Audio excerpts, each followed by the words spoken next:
Hello and welcome to Motivation Station's Read Aloud. I'm Mrs. Campbell and I'm so excited to share with you today this story called There's a Monster in My Soup. I also have something to share with you. At the very end of this story, I made a monster. And I'll tell you all about it when we get to the end. But the connection, I like to talk about how I connect to any piece of text that I'm going to share with you. So when I was little, I was afraid of going to sleep because I thought there were monsters under my bed. And we all know that monsters aren't real. They're make-pretend, they're make-believe. They don't really exist. It's all in our mind. So if we say that they're not there, then they're not there because they're not real anyway. But I shared a room with my sister Grace, and Grace sometimes would be kind enough to let me sleep with her, but other times she would tell me, go back to my bed, in which case I would just scream for my mom, who would come running and tell me, there are no monsters, you are fine. And sometimes when I got really lucky, she took me by the hand and I got to go sleep with her. She put me in the bed with her, and that's kind of sort of what I wanted anyway. But no, I really was afraid of the monsters under my bed that didn't exist. So anyway, so when I read this story and I looked through it, I thought, oh, this one's a little different because this monster's not under the bed. It's in the soup. So, are you ready? Let us begin. There's a monster in my soup. So we don't necessarily know the author and illustrator, but this book comes from Better Homes and Gardens, which is a publication. It's a magazine publication, and so they are affiliated with this story. There's a monster in my soup. Almost forgot my glasses there. Here we go. Ozzy stared at his steaming bowl of alphabet soup. It didn't quite taste right. He picked up the star-covered green can. This isn't the kind Mom usually buys, Ozzy told Max, who was staying over for lunch. Mine is too hot to eat, said Max. Maybe I left it on the stove too long, Ozzy said, as he picked up his spoon. The soup started to gurgle and bubble. Letters floated to the surface. Ozzy sounded them out. Droogle. What's a droogle? He said as a tomato-colored cloud rose from his soup bowl. It hovered over the table. Yikes!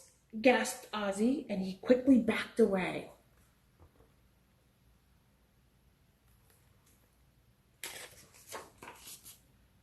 There's a monster sitting in the middle of the table, Ozzy stammered. No way, said Max. But when the wispy cloud disappeared, there was indeed a monster. Who are you? Said Ozzy. Droogle, said the sharp-toothed creature. Where did you come from? Asked Max. But before the monster could answer, Ozzy's soup began to bubble again.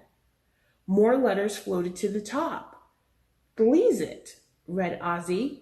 Clugger and Zoot, read Max. The entire kitchen was filled with 3 more tomato-colored clouds. Then there were 3 more monsters on the table. They already had squished the jelly sandwiches and spilled the soup.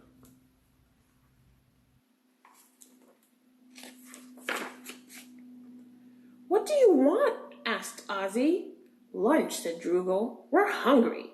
The other monsters nodded and growled, all except Zoot, who was the smallest. I want to go home, he cried. Ozzy, you better get them something to eat, said Max. Yeah, agreed Ozzy, and he scurried about the kitchen, grabbing at everything. He took bananas, crackers, and corn whizzers from the cupboard. Max took milk, pickles, and apples from the refrigerator. He sped back to the table. The hungry monsters made a grab for the food. Ozzy stepped back a bit, startled. Stop that, he said. Sit down first. Zoot began to cry, but the other monsters didn't notice as they jumped off the table and scrambled for the chairs. Zoot was knocked to the floor, and Max quickly rescued him from being squashed. Max put the small monster in the baby's high chair. Then he and Ozzy quickly put all the food on the table.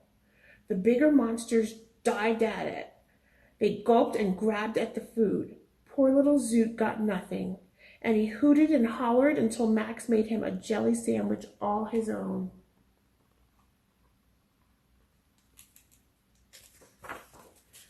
Bam! Bam! Bam!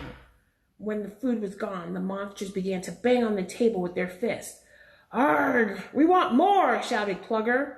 "There's nothing left," Ozzy whispered to Max. "We've got to get them out of the house. Mom doesn't even like hamsters."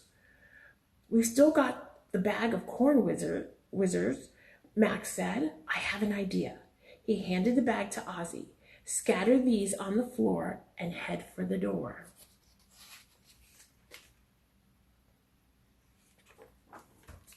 Ozzy did, and the monsters followed behind him, scooping up the corn whizzers as they waddled out of the kitchen. But little Zoot was left in the high chair and once more let out a frightful yowl.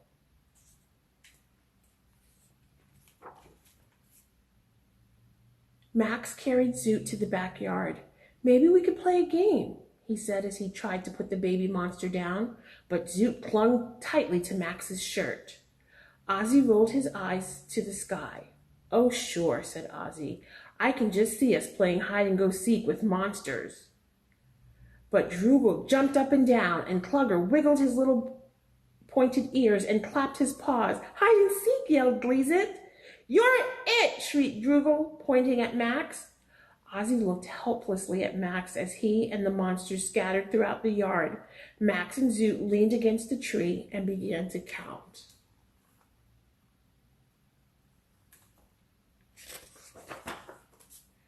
"Ready or not, here I come!" Max yelled. He turned around and pretended to look for the hiding monsters.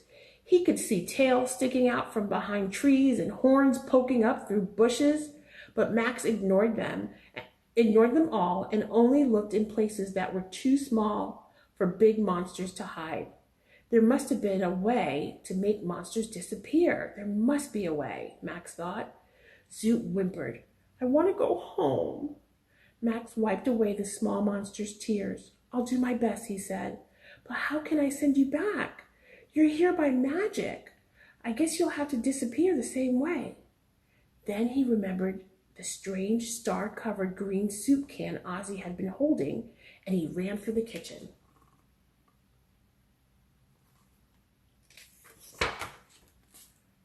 Once inside, Max put Zoot in the high chair. Then he found the can under the kitchen table. Max read the label. "Warning, do not overcook. In case of emergency, cross your arms and repeat these words. Zam, zam, zowie, pit, powie, wugger, worm, skirt, scrat, scram." Max looked out the door. He saw Ozzy's mother coming back from the neighbors with a big plate of cookies.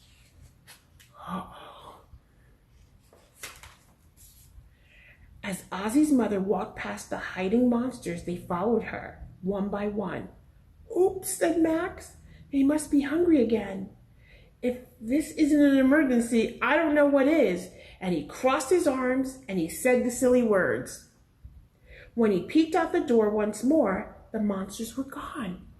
Only Ozzy, his mother, and the 3 tomato-colored clouds were there. Then Max remembered Zoot. He looked around the kitchen. A little cloud hung over the high chair, and in the middle, Max could see a small, smiling monster. His smile lingered for a moment, and then he too was gone.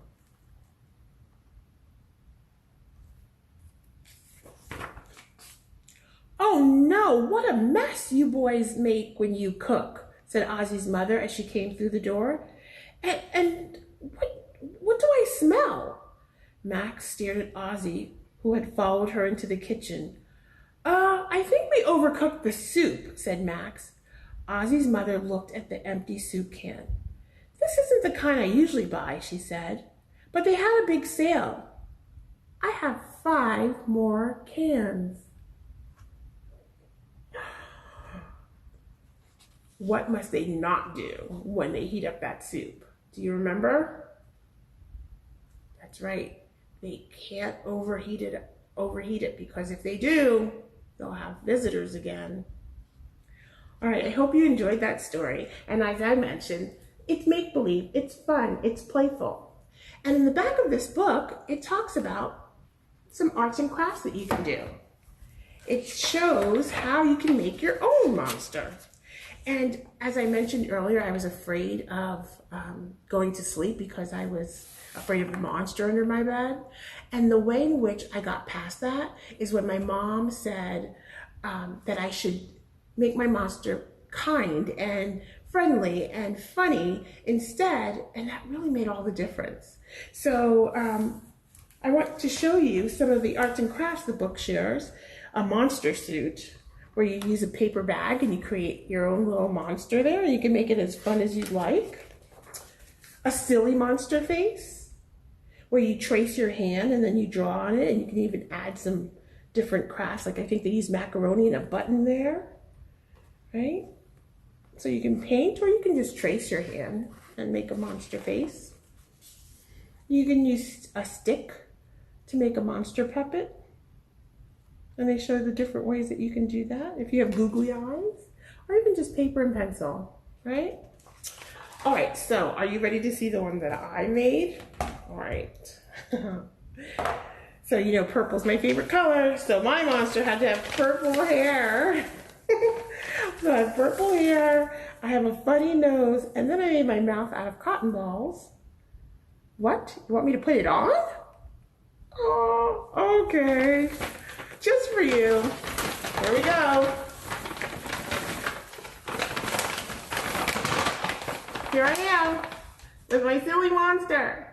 I hope you enjoyed today's story. We'll see you next time on Motivation Station. Bye.